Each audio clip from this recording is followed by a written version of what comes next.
चलिए, जैसे कि मैंने सेक्शन नंबर 1 आप लोगों को बता दिया, title exchange operation of this code है। ये सेक्शन आपको पूरा इसका नाम बताता है कि ये आईपीसी है, और ये एक्ट आपको बताता है कि एक्सटेंड करता है होल ऑफ इंडिया। फिर ये जम्मू कश्मीर की जो बात कही हमने कि 31 अक्टूबर 2019 से ये सिचुएशन चेंज होने की वजह से होल ऑफ इंडिया के दायरे में आ गया। तो ये जो कोड है इसे Jammu and Kashmir 31 October 2019 by the virtue of reorganisation act को रिप्लेस कर दिया गया है रणबीर पेनल कोड। अभी जैसे ना इसे आपको याद रखना है क्योंकि ये प्री पॉइंट ऑफ व्यू से 100% पूछा जाता है। ठीक है, चलिए सेक्शन नंबर 2 की तरफ बढ़ते हैं। Section number 2 IPC punishment of the offences committed with in India. ठीक है, विद इन इंडिया आपने अगर आप कभी कोर्ट गए रहेंगे तो फॉरेनर्स भी कोर्ट में आते हैं ना, फॉरेनर्स भी कोर्ट के अंदर बिल्कुल आते हैं। तो यहां पर सेक्शन नंबर 2 जो ऑफेंसेस इंडिया में कमिट किए गए हैं, जो चीज इंडिया में हुई है, तो जो भी पनिशमेंट होगी वो इंडिया के तरफ से आपको रिवॉर्ड में दी जाएगी। तो ये कोड के अंदर every act contrary to the provision he shall be guilty. अब हमने मेंस लिया, गिल्टी माइंड। ये section number 2 within India की बात करता है। 2 बार कहूंगी आपसे कि ये इंडिया की बात करता है, इंडियन पनिशमेंट की बात करता है। ये प्रोविजन ये कहता है कि जो बंदा गिल्टी है इंडिया में तो सजा तो 100% मिलने वाली है। तो चलिए आगे हम लोग इसको देखते हैं कि जो प्रोविजन रेफर करता है intra territorial operation of the court, it makes the code universal. ठीक है, अपने आप में यूनिवर्सल है। इस एप्लीकेशन को देखिए कि एवरी पर्सन जो भी इंडिया में रहते हैं, इंडिया का पार्ट है, तो वो इस प्रोविजंस को लेकर ही चलेंगे जो हमारी आईपीसी में सेक्शंस बने हुए हैं। अब with in India, with in India जो कि section number 2 out towards the intra territorial jurisdiction of the IPC. Jurisdiction का मतलब मैं आपको बता दूं कि ये इतना मेजर रोल खेलता है जुरिस्डिक्शन, यानी कि अगर वो जज केस ना चला सके या जज को बिल्कुल वो परमिशन नहीं है चलाने के लिए, या अगर वो अपना एक्स्ट्रा टेरिटोरियल जुरिस्डिक्शन यूज करता है तो क्या उसे अलाउड है क्या? तो जुरिस्डिक्शन का सिंपल मतलब कह दूं कि जज को केस सुनने के लिए परमिशन है या नहीं है। अगर सिंपल भाषा में कहूं तो जज को औकात है क्या सुनने के लिए वो चीज।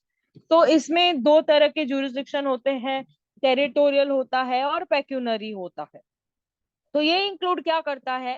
Whole land territory of India, the maritime belt of India which presently extends up to 12 nautical miles in the sea, the whole air space over area underneath this total area. अब यहाँ पर विद इन इंडिया को बहुत अच्छी तरह से कड़ी मेहनत करते हुए हम एक्सप्लेन करना चाह रहे हैं आपको कि जो ये सेकंड पॉइंट है कि इंट्रा टेरिटोरियल जुरिस्डिक्शन को लेकर आईपीसी के अंदर इंक्लूड करता है whole land territory of India. पूरी दुनिया की बात नहीं कर रहा है, पूरी हिंदुस्तान की बात की जा रही है, जो कि एक्सटेंड करता है 12 nautical miles इन द सी। यानी कि आप देखेंगे कि होल एयर स्पेस जो एरिया है, टोटल एरिया के बारे में यहाँ पर डिस्कस किया जो विद इन इंडिया की बात करता है। विद इन इंडिया जो 2 पॉइंट इंट्रा टेरिटोरियल जुरिस्डिक्शन की बात कर रहा है आपके सामने, वो इंक्लूड करता है whole land territory of India. क्या ये बात समझ में आई आपको? ये कमेंट और विद इन इंडिया का कॉन्सेप्ट क्लियर हुआ? जी मैम। हम लोग सिर्फ क्लास में थोड़ी आते हैं, हम डिस्कस भी करना चाहिए। अगर हमें नहीं समझेगा तो हमारा फायदा क्या है इसे पढ़ने के लिए? अंडर द नेत हम मैम लोग ये को शायद मैम हाँ ये शायद 12 नॉटिकल माइल 24 नॉटिकल माइल तक है मेरे टाइम। हाँ, राइट राइट राइट राइट। यही सब चीजें तो हमें मालूमात होनी चाहिए आईपीसी के अंदर। फायदा क्या है बाकी आईपीसी पढ़ने का हमारा। लायबिलिटी ऑफ अ कॉरपोरेशन, जब वर्ड कॉरपोरेशन आ जाता है ना तो हमें समझ में आ जाता है कि ये कॉरपोरेशन मतलब क्या। What do you mean by corporation Usma? Usma बोलिए।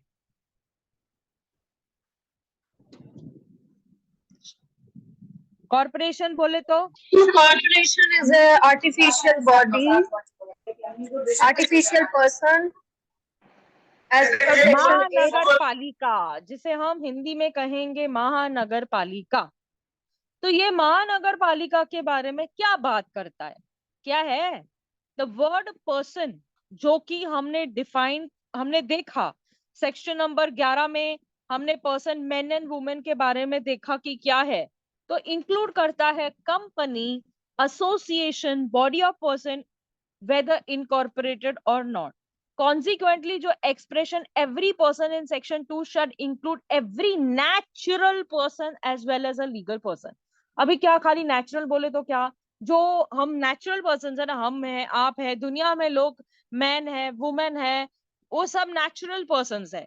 अब लीगल पर्सन बोले तो क्या, जो लीगल, जैसे अभी कॉरपोरेशन की बात कर रहे हैं तो उनकी लीगल एंटिटी होती है ना, कि जैसे अभी वहां पर कॉरपोरेशन अगर आर्टिफिशियल पर्सन है तो वहां पे मैनेजर नहीं होगा क्या, वहां पे सेक्रेटरी नहीं होगा क्या, जिसका गला हम पकड़ने वाले हैं। ये भी गलती करेंगे तो इन्हें भी सजा मिलने वाली है। ऐसा नहीं है कि कानून ने इनसे कह दिया कि चलो तुम जो भी करो हम तुम्हारे साथ हैं, बिल्कुल नहीं, बिल्कुल नहीं। समझ रहे हो बिल्कुल कि और इसके बारे में बताऊं? Yes, ma'am. Representative agent basically. Yes, अगर हम सीधे की भाषा में बोले तो। सिंपल भाषा में बोले तो रिप्रेजेंटेटिव। एकदम आसान भाषा में कहे तो कौन, मैनेजर हो सकता है, डायरेक्टर हो सकता है, जो भी यार। यानी कि अगर एक एंटिटी में, एक कंपनी में डायरेक्टर्स काम करते हैं तो उनको भी तो पनिशमेंट दी जाएगी, उनका राज थोड़ी चलता है। तो हाउएवर जब कोई क्राइम होता है जो कि committed by a human being as a waging war against the state, giving a false evidence and murder, यहाँ पर ना ये सारी चीजों को आपको हाईलाइटली समझना है कि ये जो सर्टन क्राइम्स होते हैं जो कि एक इंसान कमिट करता है, कि वॉर डिक्लेयर कर दिया स्टेट के लिए, चल लगा लड़ाई, या आपने कहाँ पे फॉल्स एविडेंस दिया, गिविंग अ फॉल्स एविडेंस। आपको सीआरपीसी में प्रिजुरी तो याद ही होगा, 100% याद होना चाहिए, या नहीं है सीआरपीसी के अंदर कि गिविंग अ फॉल्स एविडेंस क्या है? प्रिजुरी सेक्शन किसी को याद है? किसी को याद है? सीआरपीसी में मैंने प्रिजुरी के ऊपर कितना कुछ भाषण दिया था आप लोगों को, याद है किसी को? हाँ तो सेक्शन बताओ, यस मैम नहीं। प्रिजुरी कौन से सेक्शन में आता है? सेक्शन नंबर, हाँ एविडेंस में भी है, लेकिन प्रिजुरी कहाँ पे आता है बताओ? बोलो बोलो बोलो यार, ऐसे ही तो हमें पढ़ना चाहिए। वेरी गुड उस्मा, सेक्शन याद नहीं है मेरे पढ़ाते हुए, ना ही आप वीडियोस देखते हो ना यूट्यूब पे कि प्रिजुरी को लेकर मैंने कितना कुछ कहा है वहां पे भी। नहीं, यहाँ से पढ़ लिया, बुक बंद कर दो, जाने दो, हो क्या। 340 हम लोगों को याद नहीं है। सेक्शन 340 सीआरपीसी क्या बोलता है? क्या बोलता है? चलो एग्जाम्पल देती हूँ, अब हमेशा के लिए याद रखोगे, भूलोगे नहीं। एक पति ने एक पत्नी से एक ऐसा काम करवाया, क्या होता है ना, एक पति पत्नी के ऊपर जब झगड़ा करते हैं ना वो लोग, तो वो भूल जाते हैं कि यार हम इंसान हैं या कौन है, अपने इस पे आ जाते हैं। तो एक पति ने क्या किया, एक लड़की के साथ में एक्स्ट्रा मैरिटल अफेयर रखा, ठीक है। अब उसने जो एविडेंस दिया था कोर्ट में, ठीक है, वहां पर उसने कुछ भी नहीं दिखाया। पत्नी बहुत शानी निकली, होशियार निकली, उसने सारे सबूत इकट्ठे कर लिए जिसमें वो उसके साथ मिलता है और वो लोग घूमते हैं। तो आप उनके वीडियोस कह लीजिए, आप उनके फोटोज कह लीजिए, आप उनके जो भी समझ लीजिए, ठीक है। तो उन्होंने झूठा एविडेंस दिया था। अब पत्नी निकली होशियार, उसने दिखाया कि ये तो फॉल्स एविडेंस दे रहा है, तो उसके ऊपर क्या होगा? Giving a false statement, false evidence amounts to perjury. चल भैया तू पति है तो भी जेल, अगर पत्नी भी ये काम करती है तो उसे भी 340 परजुरी के अंदर कोर्ट उसे सजा देगी। याद रहेगा क्या नहीं रहेगा अभी?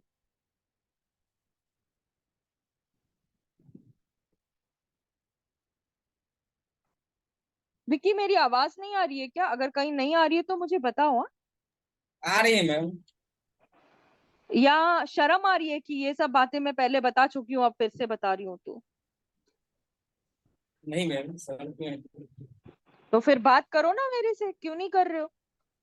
ये क्या वो क्लास चल रही है कि हम लोग एक दूसरे से बात भी नहीं करेंगे, क्वेश्चन भी नहीं करेंगे और पूछेंगे भी नहीं कि हाँ 340 हमने पढ़ा था लेकिन हमको याद नहीं है?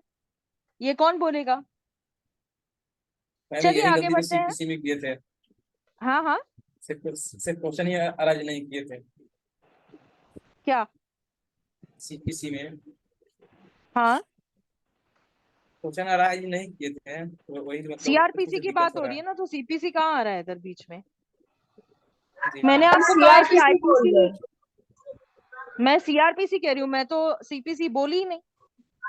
यस मैम, सीआरपीसी बोल रहे हैं। सीआरपीसी का सेक्शन 340 जो है वो, और मैम हमने बोला कि 193 सीपीसी में क्वेश्चन अरेंज नहीं किया था, ये हम बोल रहे हैं।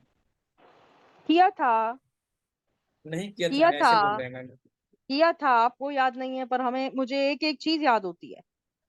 चलिए, for some other offenses a corporation may be convicted and a punishment to its directors may be meted out if the crime has been committed under the authority of the corporation। तो इनको क्यों बख्शा जाएगा भाई? Directors होने दीजिए, चलो आओ रिमांड लेंगे तुम लोगों की, तुमने क्राइम किया है ना।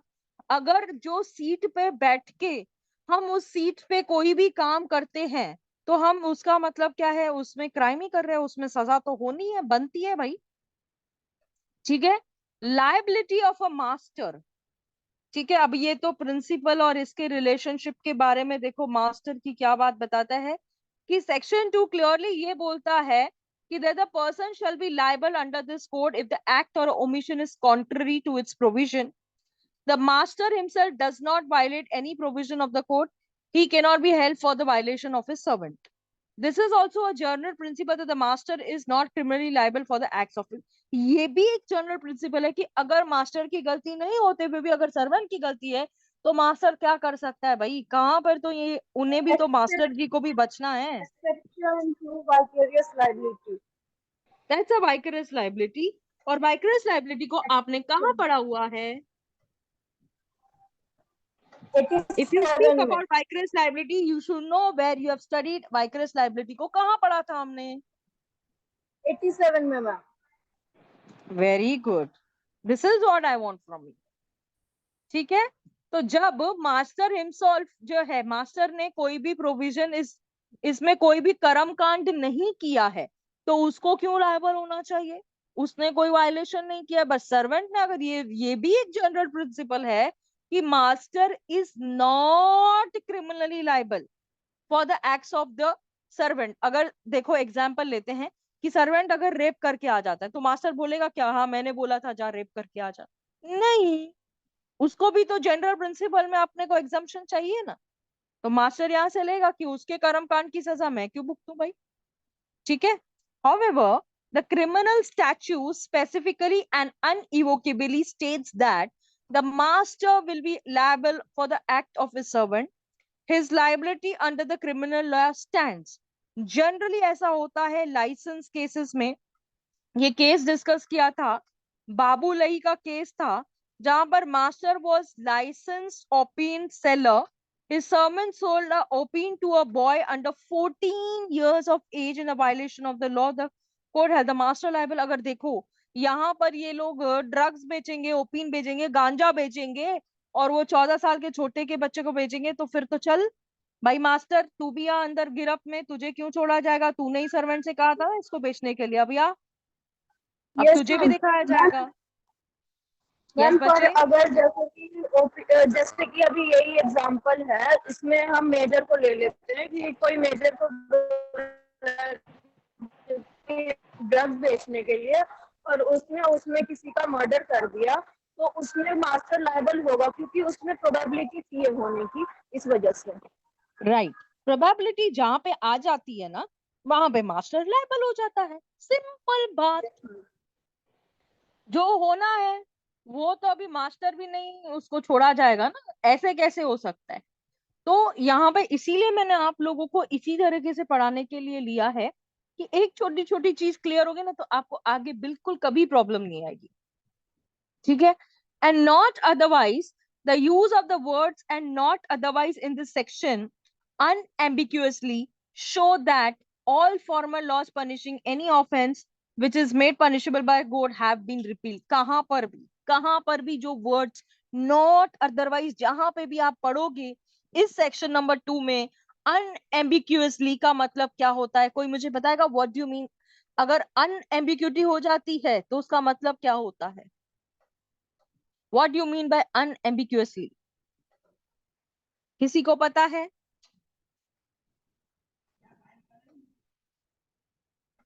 हाँ मम्मी, एक मिनट।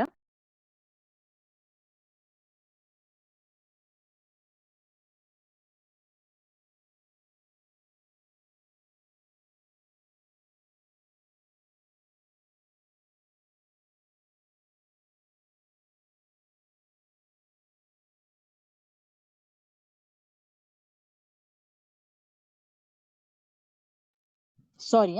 हाँ बोलिए, अनएम्बिगियसली का मतलब क्या होता है?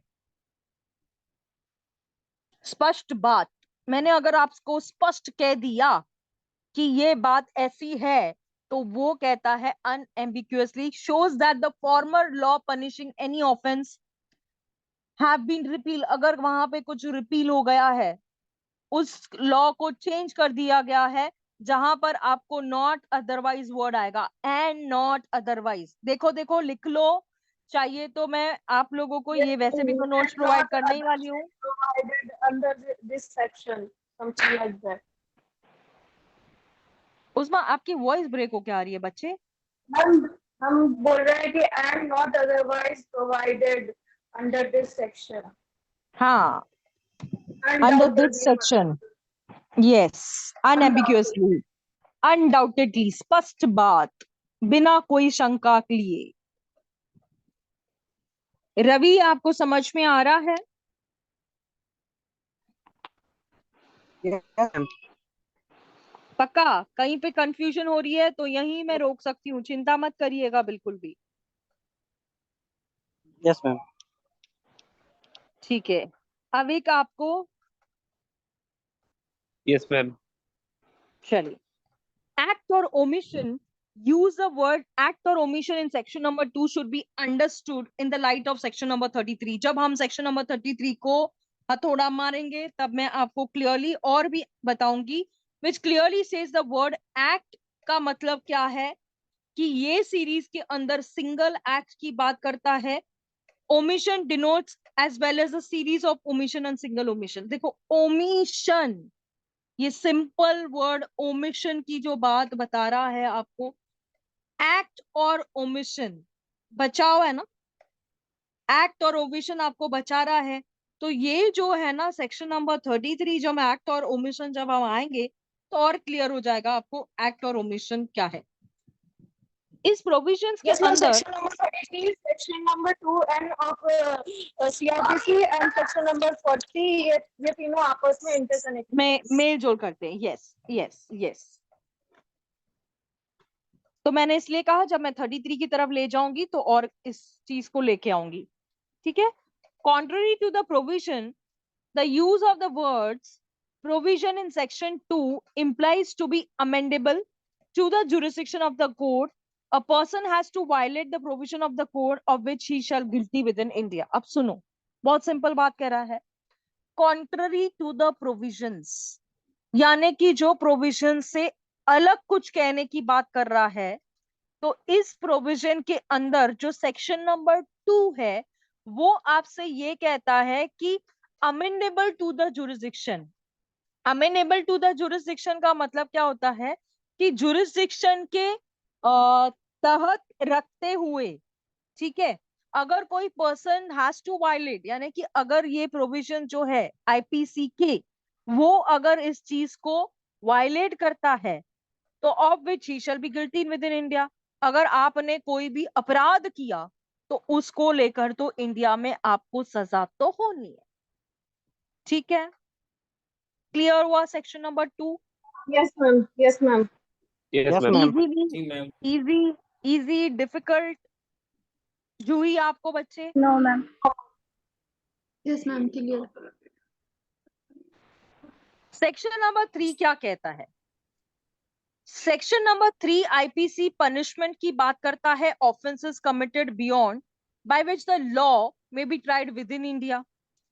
कोई भी person by any Indian law to be tried for an offense committed beyond India shall be dealt to the provisions of this code for any act committed beyond India in the same manner as if act has been committed within India। अब इसका स्पष्ट मतलब क्या है? इसमें आपको instances बताऊंगी मैं, लेकिन आप इसका मतलब क्या कहते हैं कि एक जो सोल्जर है इंडियन आर्मी का, वो कमिट करता है मर्डर नेपाल में, जब वो वहां पे सर्विस पे होता है, तो उसे प्रोसिक्यूशन कहां पे दी जाएगी? इंडिया में। कि जैसे ऐसा समझा जाएगा कि उसने जो मर्डर किया है वो विद इन इंडिया में किया है। ठीक है, अब मुझे एक बात बताओ यस मैम। कि समझो आपने, क्या बोल रही हो? लेक्सिस केस जो था, जो केरला का था, जिसपे केरला के मार दिया था उसने मछुआरों को। हाँ, तो फिर भी इंडिया में ट्राई किया गया ना? Yes ma'am. फिर भी विद इन इंडिया। और अगर समझो आपने फॉरेनर्स को यहाँ पे देखा है, समझो नीग्रोज है, मैम। हाँ, यस तो मैम। उनको यहाँ पे सजा दी जाती है या नहीं दी जाती है? यस मैम, दी जाती है। अगर इंडिया में ऑफेंस किया है तो इंडिया में ही सजा मिलेगी उन्हें। इंडिया में ऑफेंस किया है तो इंडिया में ही सजा दी जाएगी, लेकिन उसको लेकर आईपीसी कौन सा यूज होता है बताओ? Section number 2। Yes, section number 2। लेकिन सुनो, समझने की कोशिश करो। ठीक है, हमने ये बात को लेकर एविडेंस में भी पढ़ा था। कहाँ पढ़ा था? Yes ma'am. बिल्कुल पढ़ा मैम, था। जो टेरिटरी वाला जो सेक्शन था, जो कौन सा था, 8 या 9 था। जिसमें हमने क्या पढ़ा था, उसमें एविडेंस में क्या पढ़ा था हमने?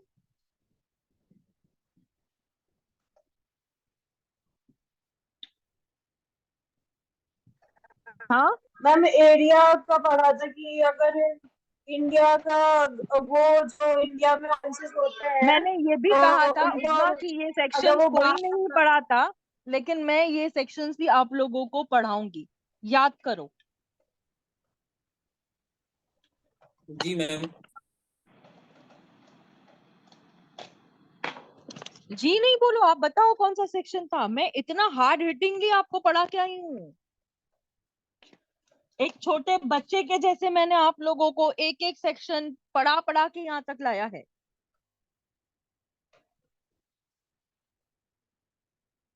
चलो कल बताना मुझे, एक दिन आपको दे देती हूँ मैं। अवनीक, डू यू नो दैट कि ऐसा सेक्शन जो एविडेंस में है, जो ये कहता है, जो मैं पूछ रही हूँ आपसे, कि अगर जो वो नीग्रोस को यहाँ पे पनिशमेंट देनी है तो वो आईपीसी, कौन सी आईपीसी यूज होगी?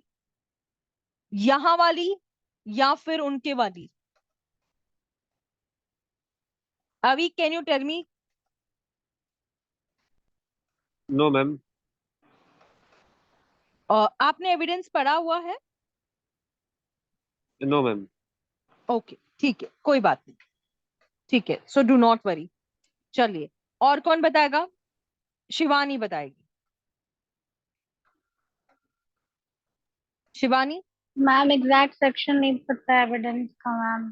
पर मैंने ये आप लोगों को कहा था या नहीं कहा था कि वो मैम आईपीसी? जब आपने क्लास लिया था एविडेंस का मैंने लास्ट वाला नहीं लिया है, किया है मैम मैंने आपका। वो लास्ट वाला नहीं था, हम मिड्स में थे तभी।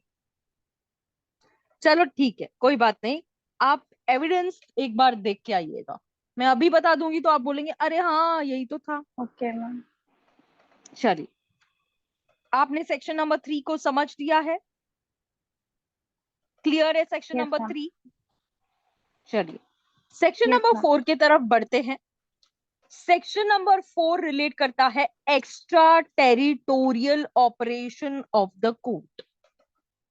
जब तक हम टेरिटोरियल का मतलब समझे नहीं है तो इंट्रा एक्स्ट्रा कैसे समझेंगे? पहले मुझे बताओ, what do you mean bye territorial? क्या होता है territorial? Area wise ma'am, area कौन वाइज। से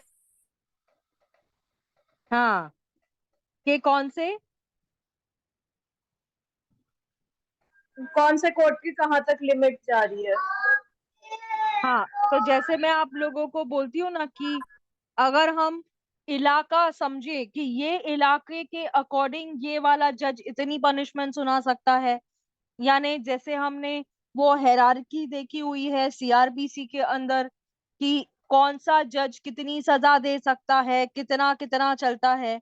तो यहाँ पे हम सेक्शन नंबर 4 में ये देखेंगे कि जो इंडियन लॉ है वो रेस्ट्रिक्ट करता है कि जो भी केसेस स्पेसिफाइड है एक्स्ट्रा एडिशन एक्ट 1962 या सीआरपीसी 1973, सेक्शन नंबर 188 और सेक्शन नंबर 189। पहले मुझे ये बताओ 188 और 189 सीआरपीसी क्या बोलता है? चलो चलो चलो, बताओ बताओ। मैंने कहा था आईपीसी पढ़ोगे मतलब सीआरपीसी को याद करके पढ़ोगे। मैं बताऊं? Ma'am offences committed outside India. Very good. 188। 189 क्या बोलता है? भारत से मैम बाहर वो किए भी गए, आउटसाइड इंडिया वो ही है। एविडेंस लेता है वो। हाँ एविडेंस जूही, क्या बता रहे हो, क्या बता रहे हो जूही? इंडिया से बाहर किए गए जो मतलब ऑफेंस होता है, अपराध, उसका साक्ष्य लेना, ऐसा कुछ। इंडिया के बाहर किए गए अपराध उसका साक्ष्य, यानी कि evidence relating to the offences committed outside India की बात करता है। परफेक्ट बात, यस मैम, एकदम सही, आईटी एक्ट के जैसा। बिल्कुल राइट, करेक्ट है, करेक्ट है, सही है, सही है। तो चलिए, जहां पर इंडियन लॉ रेस्ट्रिक्ट करता है ये सारी चीजों को लेकर, सेक्शन नंबर 4 एक्सटेंशन देता है आपको एक्स्ट्रा टेरिटोरियल ऑफेंसेस को लेकर। हम देखेंगे एनी सिटीजन ऑफ इंडिया, कोई भी citizen of India in any place without and beyond India, यानी कि मैं जो हूं इंडिया का सिटीजन हूं। एग्जाम्पल के तौर पे लेते हैं कि where a an Indian with a wife marries an American in the United States, he can be prosecuted for bigamy under 494 IPC on his return to India। देखो यस कितना मैम, ऑफ कोर्स। इजी, इतना easy example लिया है कि अगर Indian जो wife है वो अमेरिका बंदे के साथ में यूनाइटेड स्टेट्स में मैरी करती है, लेकिन उसे प्रोसिक्यूट किया जा सकता है सेक्शन 494 आईपीसी के तहत बाइगमी के केस में। ठीक है, जब वो वापस आता है, वापस आती है तो बस यहाँ पर किधर ना किधर वो यहाँ से लेके उसके ऊपर बाइगमी लगा देगी। ठीक है, क्या क्लियर हुआ ये बात? यस मैम, यस मैम, क्योंकि Yes, वो ma'am. Indian yes ma'am. Citizen की इसीलिए उसको प्रोसिक्यूट किया जा सकता है। इंडिया का कोई से भी बिल्कुल कहीं तक लिंक रहेगा, इंडिया में प्रोसिक्यूट किया जाएगा उसको। परफेक्ट, परफेक्ट बात है, बस यही समझना है आप लोगों को। Any person on a ship or aircraft registered in India where it may be. ठीक है, ये तो शिप की बात आपको वेरी सिंपल, कुछ ज्यादा हार्ड एंड फास्ट नहीं है समझाने के लिए। Any person in a place without or beyond India committing an offense targeting a computer resource located in India। आपको पता है ना कंप्यूटर को लेकर कितना सारा झोल झपाटा होता है। अब के टाइम पे कुछ दिन की बात मैं बता रही हूँ कि एक एक ऐसा स्टेट था जिन्होंने काफी सारे इनको पकड़ा जो कंप्यूटर रिलेटेड क्या करते हैं, आपको पता है क्या होता है? बताओ मुझे। आईटी एक्ट के मतलब कंप्यूटर से नहीं नहीं ऑफेंसेस नहीं जो नहीं, होते हैं, हैकर्स हैकर्स एक हैकर्स, आप लोग समझ नहीं रहे हो मैं यस क्या मैम, कह, यस मैम, यस मैम, जो हैकर्स हैकर्स। होते और हैं, एक जो केस भी हैकिंग हुआ करते था हैं, जब,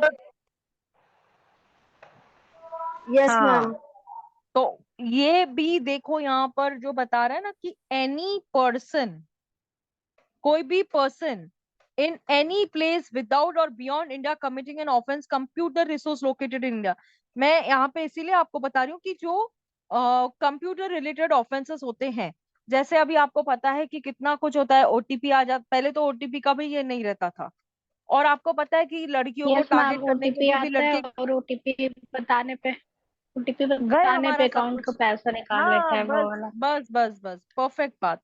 तो जो वर्ड ऑफेंस इंक्लूड करता है any act outside India if committed would be punishable under, भले आउटसाइड इंडिया तो भी कमिटेड इन कोर्ट समझ के आईपीसी में ही उसको पकड़ा जाएगा और उसको हिसाब से ही उसको सजा दी जाएगी।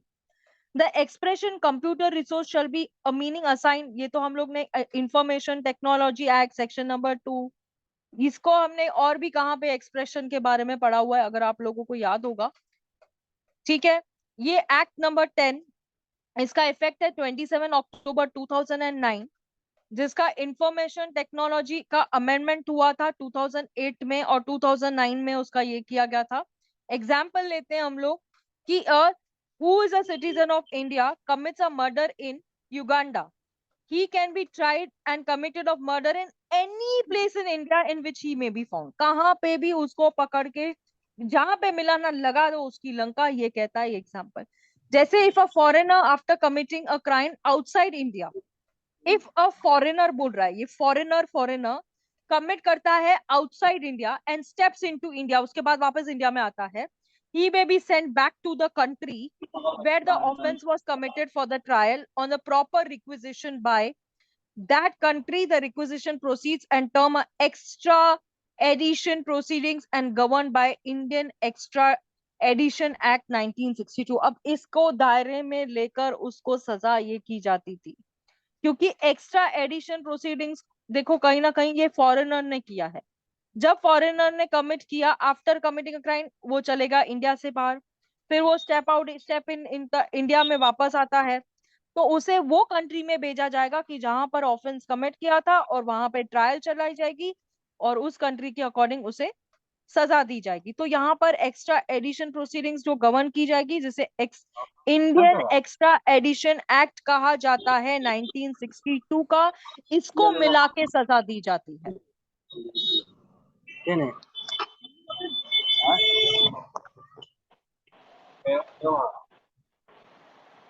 रवि अपना माइक बंद करो प्लीज। ठीक है, Mubarak Ali Ahmed versus state of Bombay 1957, presence of the accused in India is not necessary for prosecution।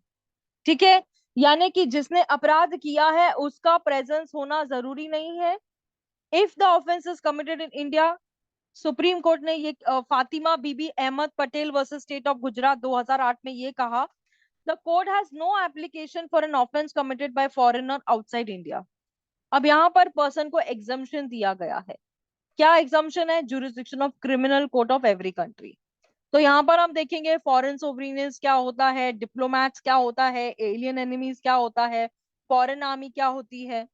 चलिए, मेरा क्लास का जो मोमेंटम है वो टाइम खत्म हो चुका है, तो मुझे आप लोग बताइए कि कुछ यहाँ तक पढ़ने में समझने में कुछ भी डिफिकल्टी है या नहीं समझा है, तो पहले मुझसे अब पूछ लीजिए।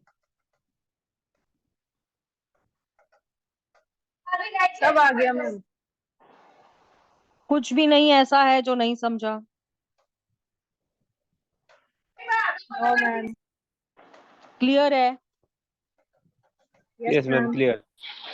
Yes ma'am. चलिए, वेरी गुड। अगर क्लियर है तो डोंट वरी, मैं आप लोगों को पर्सनली ये नोट प्रोवाइड करने वाली हूँ, इसी को पढ़ोगे ना तो 100% क्लियर करोगे। कोई डिफिकल्ट नोट्स नहीं है, सब जो है आप लोगों के हिसाब से ही बना हुआ है। ठीक है, तो चलिए फिर कल मिलते हैं same time. Thank you ma'am. Welcome. Okay, ma'am.